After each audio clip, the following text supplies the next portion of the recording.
অনেকদিন পর আপনাকে পেয়েছি রাজ্জাকি ভাই। আপনাকে দিয়ে আসলে আলোচনা শুরু করতে চাই।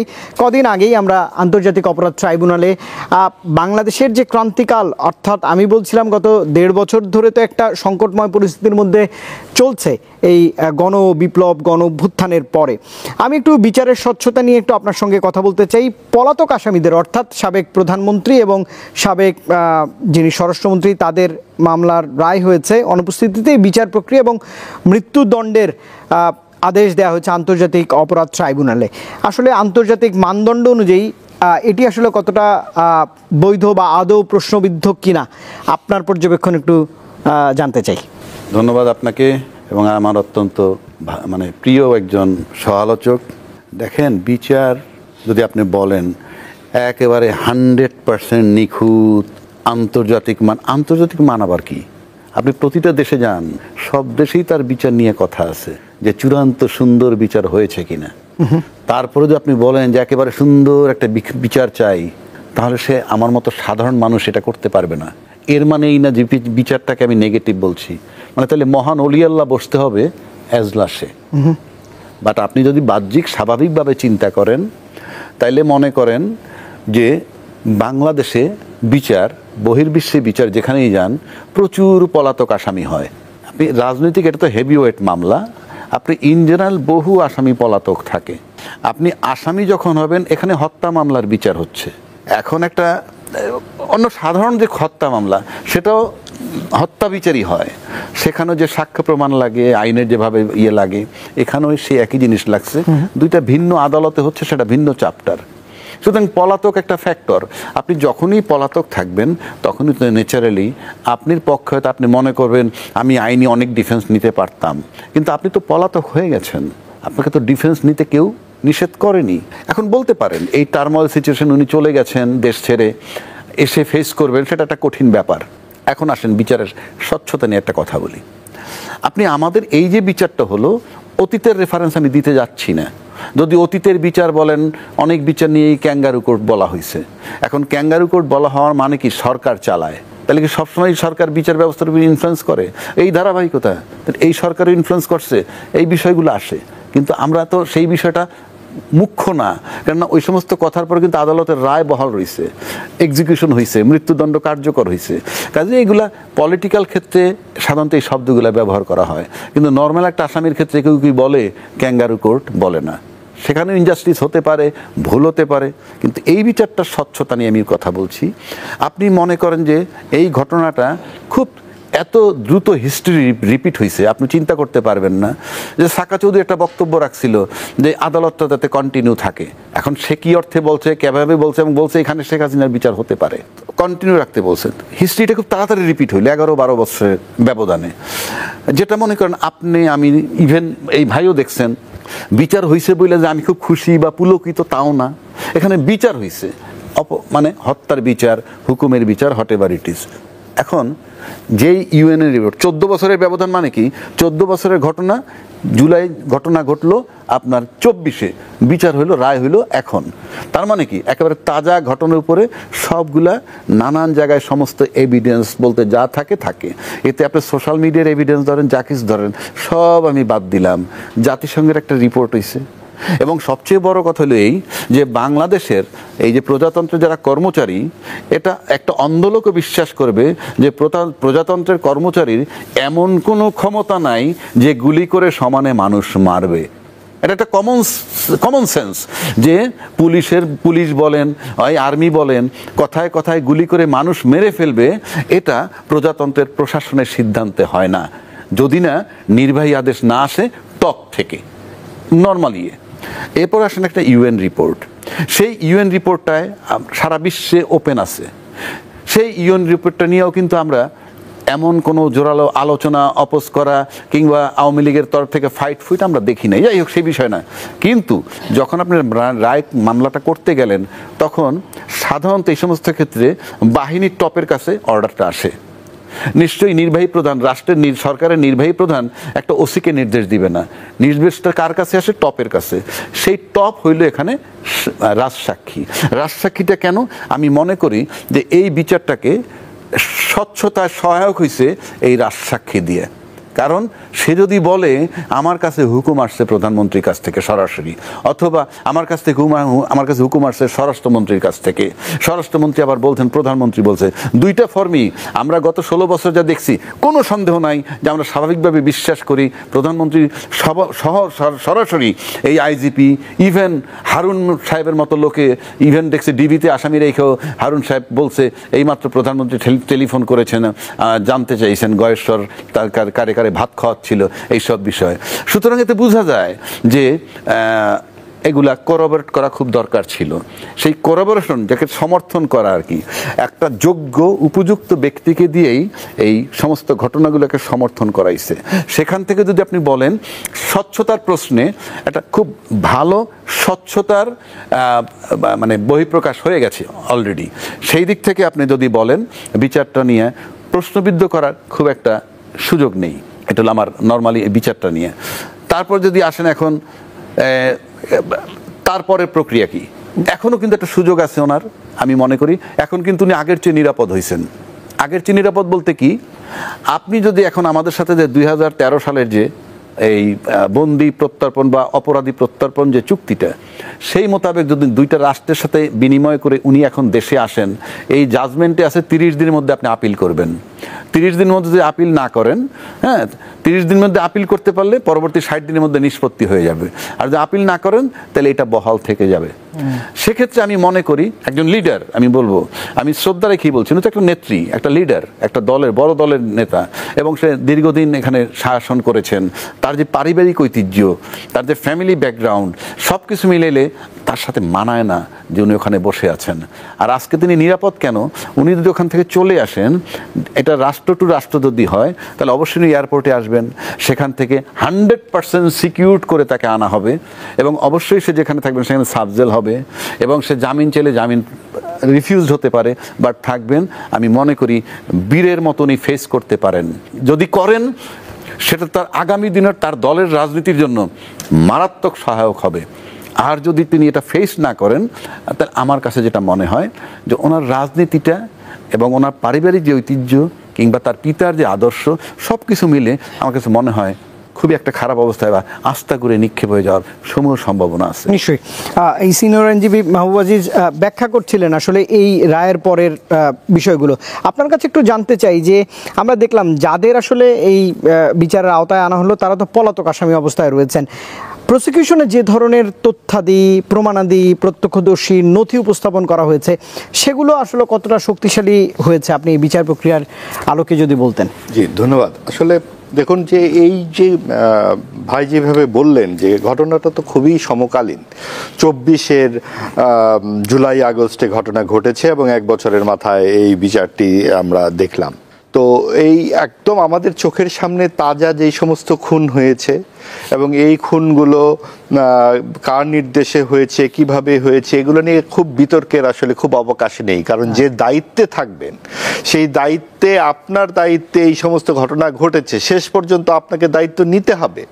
কারণ আপনি যদি এখন বলেন যে না এটা দুষ্কৃতিকারীরা করেছেন, তাহলে আপনার নিরাপত্তা বাহিনী কি করেছে, আপনি কেন সেটা থামাতে পারেননি, বা আপনি কি ব্যবস্থা নিয়েছেন, সেগুলো তো আমরা দেখেছি, হেলিকপ্টার দেখেছি, আমরা গোলাগুলি সমস্ত ঘটনাগুলো দেখেছি। কিন্তু মূল প্রসঙ্গটা হচ্ছে কি, যে এখন এভিডেন্স, আপনি নানান রকম সাক্ষ্য প্রমাণ, এইসব আইনের বিষয়, সবচেয়ে বড় যে রায় সেটা হলো জনতার রায়। জনতা যে রায় দিয়েছে সেই রায়ের ভিত্তিতেই কিন্তু শেখ হাসিনাকে হেলিকপ্টারে উঠে পালিয়ে যেতে হয়েছে। কাজে এটা কিন্তু অলরেডি একেবারে সলভড, এই মামলার রায় যেটা ঘটে যাবার। এখন আমাদেরকে আসলে দেখতে হবে যে শেখ হাসিনার মতো একজন নেতার এই পরিণতি কেন হলো, এইটা আমাদেরকে এখন খুব গভীরভাবে ভাবা দরকার। কারণ শেখ হাসিনা কে? তিনি 80 দশকে যে গণতান্ত্রিক অভিযাত্রা বাংলাদেশে, তার অন্যতম প্রধান কারিগর দুইজন, শেখ হাসিনা এবং বেগম খালেদা জিয়া। তাদের নেতৃত্বে এরশাদের স্বৈরাচারী শাসনের অবসান ঘটেছিল, তারা গণ অভ্যুত্থানে নেতৃত্ব দিয়েছিলেন। শেখ হাসিনার নেতৃত্বে 96 সালে 21 বছর পর আওয়ামী লীগ ক্ষমতা এসেছিল, এবং সেই শেখ হাসিনাই তত্ত্বাবধায়ক সরকারের কাছে ক্ষমতা দিয়ে নির্বাচনে পরাজিত হয়ে চলে গেছিলেন খুবই শান্তিপূর্ণভাবে। তখন তো কোনো এইরকম হত্যা করতে হয়নি তাকে। কেন তাকে হত্যা করতে হলো? কারণ 2008-এ যখন তিনি ক্ষমতায় এলেন, একটা পর্যায়ে 4-5 বছর থাকবার পর তার মনে হলো যে আমি আর নির্বাচন করবার দরকার কি। এই ছলে বলে কৌশলে যখন নির্বাচনটি তিনি নিজের হাতের মুঠোয় নিয়ে নিলেন এবং বিরোধী মতকে তিনি স্তব্ধ করলেন, বেগম খালেদা জিয়া তার প্রধান প্রতিদ্বন্দ্বীকে জেলে পুরলেন এতিমের টাকা আত্মসাতের মামলায়, এবং সেটা সুবিধা মতো সময়ে ওই সাজা বাড়িয়ে দিয়ে তাকে নির্বাচনে অযোগ্য ঘোষণা করে একটা পুতুল বিরোধী দল বানানো হলো এবং সকল বিরোধী মতকে স্তব্ধ করা হলো। এবং তারপরেই কিন্তু একটি পর্যায়ে তাকে বিদ্রোহ দমন করতে গুলি ছুটতে হলো। এই যে ঘটনাগুলো থেকে আমাদের রাজনীতিবিদরা কি শিক্ষা নিচ্ছেন? আগামীতে যারা ক্ষমতায় আসবেন তারা কি বুঝতে পারছেন যে একজন গণতান্ত্রিক নেত্রী কি করে এই পর্যায়ে নিজেকে পর্যবসিত করলেন, যাকে এখন হত্যা মানে ফাঁসির দড়ি নিয়ে ঘুরে বেড়াতে হচ্ছে, পালিয়ে যেতে হচ্ছে? এই যে পরিস্থিতি, এটা কি ফাঁসির চেয়ে কম? তার যে পরিস্থিতিতে তিনি পড়লেন, এবং সবচেয়ে বড় কথা, তিনি কার কন্যা? বাংলাদেশের স্থপতি, মুক্তিযুদ্ধের প্রধান নেতা শেখ মুজিবুর রহমান, বঙ্গবন্ধু শেখ মুজিবুর রহমানের কন্যা তিনি। যেই দলটি মুক্তিযুদ্ধে নেতৃত্ব দিয়েছেন তার সভানেত্রী তিনি তার এই কোটি কোটি সমর্থককে কোথায় ফেলে কোথায় পালালেন? তাহলে এইটা কি ফাঁসির চেয়ে কম? তাহলে এই যে আপনার কর্তৃত্ববাদী শাসন, গণতন্ত্রকে হত্যা, বিরোধী মতকে দমন, এই যে রাজনৈতিক প্রতিহিংসা, এ কি শুধু শেখ হাসিনা একা করেছেন, নাকি 72 থেকে 75 সেই যে গণবাহিনী এবং রক্ষী বাহিনীর লড়াই, আপনার 80 দশকের এরশাদের যে রাজনৈতিক হত্যাকাণ্ডগুলো, তারপর আপনি 2004-এর যে 21শে আগস্ট হত্যাকাণ্ড, এই সব কিছু আপনার কি মনে পড়ে এইগুলো ঘটনাগুলো, এবং কোনটির বিচার আসলে হয়েছে? সবচেয়ে বড় কথা, মুক্তিযুদ্ধে যে জামাতে ইসলামী পাকিস্তানিদের সহযোগিতায় এখানে গণহত্যায় অবতীর্ণ হলো, তাদের বিচার কি পূর্ণাঙ্গ হয়েছে? তারা যে আজকে এই যে আওয়ামী লীগ এবং শেখ হাসিনার এই দুঃশাসনের ফলে একটা যে সমাজে শূন্য গর্ভ পরিস্থিতি তৈরি হয়েছে, সেই সুযোগে কিন্তু তারা লাভ দিয়ে রাজনীতিতে, যেটা আপনার আজকে আলোচনার অন্যতম প্রসঙ্গ, নির্বাচনী রাজনীতি, যে পরিস্থিতি দেখা যাচ্ছে, জামাতে ইসলামী কিন্তু অন্যতম প্রধান দল হিসেবে হয় বিজয়ী হবে, না হলে প্রধান বিরোধী দল হবে। এই যে বিএনপি জামাতের দিকে চলে যাচ্ছে যে দেশটি, সেখানে ভারসাম্য ছিল বেগম খালেদা জিয়া, শেখ হাসিনা বা আওয়ামী লীগ, বিএনপির বড় দুটো দলের, সেই ভারসাম্য কিন্তু আর থাকছে না।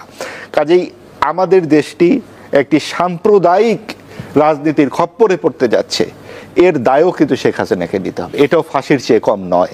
কাজেই যেই মুক্তিযুদ্ধের চেতনা তারা বিক্রি করত, সেই চেতনার চর্চাও কিন্তু আওয়ামী লীগ করেনি। ধর্মনিরপেক্ষতা ও সমাজতন্ত্রের চর্চা যদি এই শেখ হাসিনার আওয়ামী লীগ করতো, তাহলে আজকে এই পরিস্থিতি কিন্তু তৈরি হয় না যে সাম্প্রদায়িক শক্তির এরকম উত্থান হয় না।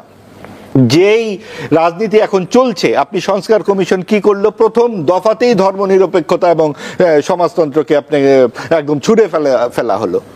সেটা কি বলা হচ্ছে? আমরা কি পেছনের দিকে হাঁটতে হাঁটতে একটা পর্যায়ে বলবো যে দেশ তো এখন পাকিস্তানের দিকে চলে যেতে চাচ্ছে, আমরা কি করব? কাজে এই পরিস্থিতিরও দায় নিতে হবে শেখ হাসিনাকে, এগুলো ফাঁসির চেয়ে কম নয়। আমাদের কথা হচ্ছে, আগামীতে যে রাজনীতি সামনে, এই নির্বাচনী রাজনীতিতে আমরা আসলে এখন এই যে এখনই তাকে ধরে এনে ফাঁসির মধ্যে ঝুলিয়ে দেই, এই করি সেই করি, ভেঙে ফেলি, 32 নম্বরে 2টা বুলডোজার নিয়ে চলে যাওয়া, এগুলোর অর্থ কি?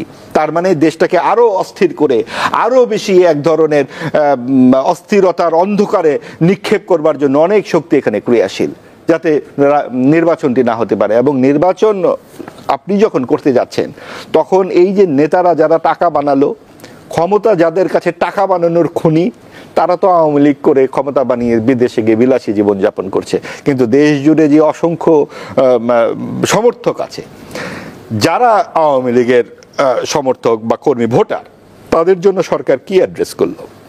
আওয়ামী লীগ নেতৃত্ব শূন্য, ভালো কথা, তারা নির্বাচন করতে পারবে না, সেটা তাদের সমস্যা। কিন্তু সরকার কি কোনোভাবে অ্যাড্রেস করেছে এই মানুষগুলোকে?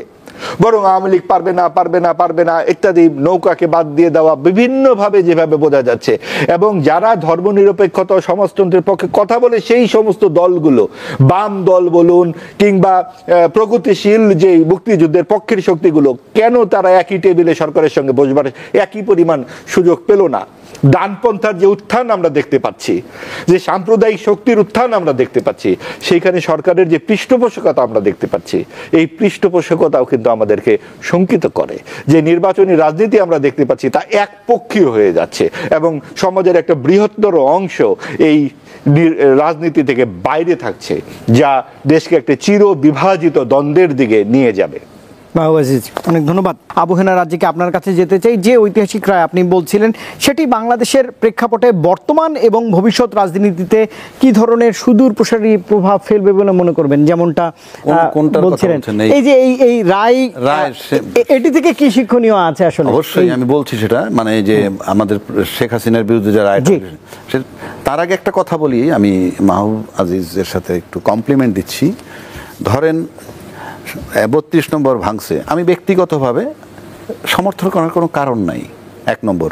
2 নম্বর, মৃত্যুদণ্ডের আমি বিরোধী। আপনার আইনে আছে সেটা ভিন্ন কথা, আমি ব্যক্তিগতভাবে বিরোধী। সেটা মানে এই না যে আমি হাসিনাকে ভালোবাসি বা অমুকরে ভালোবাসি, তা না। এটা হলো আমি যখন জীবন দিতে পারি না, আমি জীবন কেড়ে নিতে পারি না, 1। 2 নম্বর, কিঞ্চিত যদি ত্রুটি বিচ্যুতি হয়ে থাকে রায়ের মধ্যে, সেক্ষেত্রে দায়টা কারণ তো গলাটা বাঁচলে সে বেঁচে থাকুক, জেলে থাকুক, ওই অর্থে। আমি এর মানে এই না যে আমি তার অপরাধটা বা এই ঘটনাটাকে আমি ছোট মানে ইয়ে করে দেখছি। এখন 32 নম্বর ভাঙার ব্যাপারে আমি একটা কথা বলি আপনাকে। আমি নিশ্চিত করে বলতে পারি, উনিও আমার সাথে একমত হবে, যে 32 নম্বরে যারা গত এই রায়ের দিনে যারা গেছে, তারাও যারা দলের সাথে সম্পৃক্ত না, সাধারণ লোক, এমন কোনো ব্যক্তি ওখানে যায় নাই। কোনো না কোনো রাজনীতির সাথে তারা সম্পৃক্ত। কিন্তু এই জিনিসটা যে অন্যায়, কারো বাড়ি ভাঙাচোরা করা, সেখানে তো বড় বড় রাজনীতি দল আমার দেশে অবস্থিত স্টিল আছে। আমরা জোরালো কোনো বক্তব্য কি দেখতেছি যে কেন 32 নম্বরে হামলা হবে? শেখ হাসিনা যা করছে তার রায়ও হয়েছে, বাড়িটাও ঘুরিয়ে দিছে ফর এক্সাম্পল। তারপরে যারা গেছে কিন্তু তারা কিন্তু দলবিহীন, দলের সাথে সম্পৃক্ত নয় এমন কোনো ব্যক্তি ওখানে যান না, কোনো না কোনো দলের সাথে সম্পৃক্ত। কিন্তু জোরালো প্রতিবাদ কেন করে না? 1 নম্বর, যদি এই 32 নম্বরের পক্ষে জোরালো প্রতিবাদ করে যে এইখানে যাওয়া ঠিক হয় নাই, তাহলে তারা ভোটের চিন্তা করে। যেহেতু ভোটের রাজনীতি যারা করে, তারা এই ভোট পাওয়ার কারণে চুপচাপ বসে থাকে এবং রাজনীতিবিদরা সেই কারণে বহু কিছু হজম করে। তা না, আপনার প্রতিবাদ করতে সমস্যাটা কোথায়? আপনি যেটা সত্য সেখানে থাকবেন। শেখ হাসিনার দণ্ড হয়েছে, ওকে ফাইন, এটা ঠিক আছে। আবার আপনি তার বাড়িটা ভাঙতেন, সেখানে জোরালো প্রতিবাদ লাগবে। সেই কারণে আমি বলছি এটা ভোটের রাজনীতি যারা করে। এবার আসেন তার রায়ের কি প্রভাবটা কি হবে বা শিক্ষাটা নিবে কেন আগামী? শিক্ষাটা তো মারাত্মক ব্যাপার। সে বলেছে, ভাই বলছেন, আর শিক্ষাটা অবশ্যই নিতে হবে যে শেখ হাসিনার যদি মৃত্যুদণ্ড আপনি কার্যকর করতে নাও পারেন, তার মতো একজন মানুষ গণভবন ছেড়ে গিয়ে এখন যেখানে আছে, যত রাজকীয়ভাবেই থাকুক, কোথায় গণভবন আর কোথায় তার অবস্থান, এটা মিললে এটা বিশাল একটা এটা আমি এই না যে আমি তার নিন্দা করতেছি, মানে তার পরিণতিটা যদি আপনি চিনেন, সেখান থেকে যদি শিক্ষা নেয় এবং তারপর যদি সামনে আপনি একটা ভালো নির্বাচন আবার চান, তাহলে তাদেরই চিন্তা করা উচিত একটা ভালো নির্বাচন করার মতো পরিবেশ, পরিস্থিতি, প্রশাসন আজকে পর্যন্ত হয়েছে কিনা, সেটা তাদের বিবেচনায় নেওয়া উচিত। এখন আসেন প্রভাব কি? প্রভাবটা হইলেই, মনে করেন এই ইউনূস সরকারের আমলে শেখ হাসিনার মতো একজন শক্তিশালী নেত্রী, যিনি 16 বছর ক্ষমতায় ছিলেন, তার মৃত্যুদণ্ড হইতে পারে, এটা আমার কাছে মনে হয় কেউ চিন্তা করেনি। আমার ব্যক্তিগত ধারণায় চিন্তা করেনি। কারণ আমার দেশের আভ্যন্তরীণ অনেকগুলো ওপিনিয়ন আছে শেখ হাসিনা চলে যাওয়ার পরেও, যেমন রাষ্ট্রপতিকে অপসারণ করলে সাংবিধানিক সংকট হবে, এটা টু সাম এক্সটেন্ট ওই সরকারের পক্ষে হয়। তারপরে কোনো দল নিষিদ্ধ হবে কিনা সেটা আমরা বলবো না, জনগণ বলবে, এগুলা টু সাম এক্সটেন্ট পক্ষপাতিত্ব হয়, মানে তার পক্ষে যারা গেছে তাদের দোষ না গুণ সেটা আমি বিবেচনায় নিচ্ছি না। জাতীয় পার্টি ব্যান্ড করার ব্যাপারে কথা ছিল, সেটাও বল, তার মানে আলটিমেটলি এগুলো পক্ষে যায়। তো এই এত কিছু পক্ষে যাওয়ার পরেও তার একটা বিচার হবে এবং সেখানে মৃত্যুদণ্ড হবে, এটা কেউ কল্পনা করতে পারেনি বা করে নাই অনেকেই। এটা হওয়ার পর যেটা হয়েছে, আমার ধারণা শেখ হাসিনা নিজেও এখন ডিমোরালাইজড হয়েছেন কিছুটা। কেননা তিনি তো তার দেশের জনগণ, তার সেই সাবেক প্রশাসন বলেন, যাই বলেন, 16 বছর ইয়ে করছেন, তারপরে যাদের সাথে তার অনেক ভালো সম্পর্ক তাদের উপরে নির্ভর করছেন, সব কিছু নির্ভর করে উনি ডিমোরালাইজড হওয়াটা খুব স্বাভাবিক। 1, 2, এই কারণে ওনার সাথে সারাউন্ডিং যারা বাইরে ওনার পাশাপাশি আছেন তারাও কিন্তু ডিমোরালাইজড হবেন। এবং এইখানে যারা আভ্যন্তরীণ ব্যাপারে এই দেশের ভিতরে আওয়ামী লীগের কর্মী তো কোটি কোটি আমরা বলি, কয়জন লোক বাইরে গেছে, সবই তো ভিতরে আছে, তারাও হয়তো অনেক স্ট্রাগল করছে, এই বুঝি একটা সুসংবাদ, এই বুঝি একটা সুসংবাদ। তাহলে 5ই অগাস্ট একটা ভূমিকম্প হইল আওয়ামী লীগের উপরে, যেটা উনি চলে গেলেন। তারপরের ভূমিকম্পটা যদি আপনি চিন্তা করেন তাহলে সেটা হলো জাজমেন্ট। এবং এই জাজমেন্টটাকে কিন্তু আমার কাছে মনে হয় আদালত কর্তৃপক্ষ বলেন, সরকার কর্তৃপক্ষ বলেন, তারা খুব চিন্তায় ছিল জাজমেন্টটা জানি প্রতিক্রিয়া কি হয়। সেজন্য কিন্তু 13 তারিখে একটা ডেট উনি দিছিলেন। কি ডেট? যে 13 তারিখ আমরা বলবো, কোর্ট বলছিল যে আমরা কবে রায় দিব। এই 13 তারিখ কিন্তু শাটডাউন না লকডাউন হয়েছিল। সেখানে যে অবস্থাটা হয়েছে সেটা কিন্তু অ্যাসেস করে ফেলছে যে না, কিছু হওয়ার, বড় কিছু হওয়ার সম্ভাবনা নাই। তাই কিন্তু 17 তারিখ জাজমেন্ট দিছে, মাত্র 4 দিনের ব্যবধানে। এতে কি হয়েছে আমার মনে হয়, এই রায়টা হওয়ার পর এখানে যারা আভ্যন্তরীণ যারা এখন আছে তারাও কিন্তু অনেকখানি ডিমোরালাইজড হবেন। প্লাস আমার কাছে এও মনে হয়, সবাইকে তো আমি আননেসারি না জানি না খারাপ বলতে পারবো না। রিয়েলাইজেশন যে কারো কারো ভিতরে নাই সেটা নয়, হয়তো তার দলের অনেক কর্মী টর্মীও তার এই কর্মকাণ্ড, যেন মাহবুব ভাইও অনেকগুলো জিনিস বললো যে সব কিছুর জন্য সে দায়ী, এগুলো করা ঠিক হয় নাই। আজকে তার অনেক কর্মীরা হয়তো রিয়েলাইজ করতেছে কাজগুলা সঠিক হয় নাই, এবং পাশাপাশি এটা হওয়ায় তারা আরও বেশি ডিমোরালাইজ হয়ে গেছে। প্লাস তার কেউ কেউ হয়তো মনে মনে বলবেন, প্রকাশ্যে বলবেন না, যে এটা তার জন্য হয়তো প্রাপ্যই ছিল। এখন পার্শ্ব প্রতিক্রিয়া এগুলা যে ওনার সবাই ডিমোরালাইজ হয়ে গেছে। দ্বিতীয় কথা হচ্ছে, আর একটা পার্শ্ব প্রতিক্রিয়া আছে। আপনি সামনে নির্বাচন, এখন এই জাজমেন্টটাকে আপনি আপাত দৃষ্টিতে যদি দেখেন, যেহেতু মাঠে এমন কোনো বিশৃঙ্খলা, এমন কোনো কিছু আমরা দেখি নাই, তার মানে টু সাম এক্সটেন্ট একসেপ্ট করুক আর নাই করুক, ওই যে ডিমোরালাইজড হয়ে গেছে। এখন মনে করেন সামনে যে ভোটের রাজনীতিটা হবে, সেই ভোটের রাজনীতিতে আপনার 4 কোটি ভোটার আছে, একদম নতুন তরুণ সমাজ, যেটা আমরা শুনছি, যারা 15 বছর ভোট দিতে পারে নাই, তাদের নিচে বয়স 20, উপরে বয়স 35, এমন সংখ্যা 3.5 থেকে 4 কোটি। এরা কিন্তু বাংলাদেশে শুধুমাত্র শেখ হাসিনার শাসনটাই দেখেছে 16 বছরের, অন্য কোনো শাসন তারা দেখেনি। প্লাস অন্য কোনো দলের অস্তিত্ব তখন তিনি রাখেননি, কিন্তু তিনি চলে যাওয়ার পর তার শাসন তো দেখছেই। সুতরাং তার এই তরুণ সমাজের কাছে সে অ্যাকসেপ্টেবল না ভোটের বাজারে। আর তারা ভোট করবে কিনা সেটা অন্য প্রশ্ন। কিন্তু 16-17 মাসে যে দুইটা দলকে আবার মাঠে দেখছে, সেখান থেকে তারা অ্যাসেস করবে যে কার বক্তব্য ওই সরকারের পক্ষে যায়, কার অ্যাকশন ওই সরকারের পক্ষে যায়, তারা এই ভোটগুলো না পাওয়ার সম্ভাবনা খুবই বেশি। 1, 2 প্রতিক্রিয়া বলছি, 2 যে 1400 ছেলে পেলে মারা গেছে এবং 20-30 হাজার আহত হয়েছে, তারা কারা? তারা হলো এই তরুণ সমাজের যারা, তাদের বন্ধু, তাদের পাশে ছিল। কিন্তু এদের মা বাবা কারা? এদের বাবা বা এদের নানা দাদা, অর্থাৎ ছেলে অথবা নাতি মারা গেছে, তাইলে তারা কিন্তু পুরনো ভোটার, সিনিয়র ভোটার। সুতরাং ওই দুঃখে, ওই কষ্টে এই ভোটগুলাও, যে ভোটগুলা তারা দেওয়ার সময় বিবেচনায় নিবে যে ওই সরকার, পতিত সরকারের পক্ষপাতিত্ব কে করতে চায়, কার মুভমেন্ট এটা মনে হয়, সেখান থেকে তারা যদি ওই দলটাও করে থাকে, সেখান থেকেও সরে যেতে পারে। বিকজ আমি তো একটা বিচার চাই, আমার ব্যথাটা তো আমার ভিতরে আছে। সুতরাং এইটা পার্শ্ব প্রতিক্রিয়া, যেটা আপনার জন্য খুবই চিন্তার কারণ। পাশাপাশি আর একটা ব্যাপার আছে, আওয়ামী লীগ নির্বাচন করতে পারবে না আজকে পর্যন্ত যেটা দেখি। তার ভোট তো আছে, তার লোকের ভোট তো আছে, তারা যে ভোট দিবে না সেটা তো আমরা জানি না। কিন্তু আপনি যদি দেখেন, অতীত ইতিহাস যদি দেখেন, আওয়ামী লীগ আর বিএনপির রাজনীতির ক্ষেত্রে জামাত ছিল ডিসাইডিং ফ্যাক্টর, অর্থাৎ ভোটের ক্ষেত্রে সে যেদিকে যায়। এখন আওয়ামী লীগের যে ভোটগুলো আছে, সেই ভোটগুলোও কিন্তু ডিসাইডিং ফ্যাক্টর হবে। তা এই ভোটগুলো দুটো কাজ করতে পারে। এক হইলেও হয়তো ভোট দেওয়া থেকে বিরত থাকতে পারে, কথার কথা বলছি, আমরা কোনোটাই জানি না। যদি ভোট দেওয়া থেকে বিরত থাকে, থাকলো।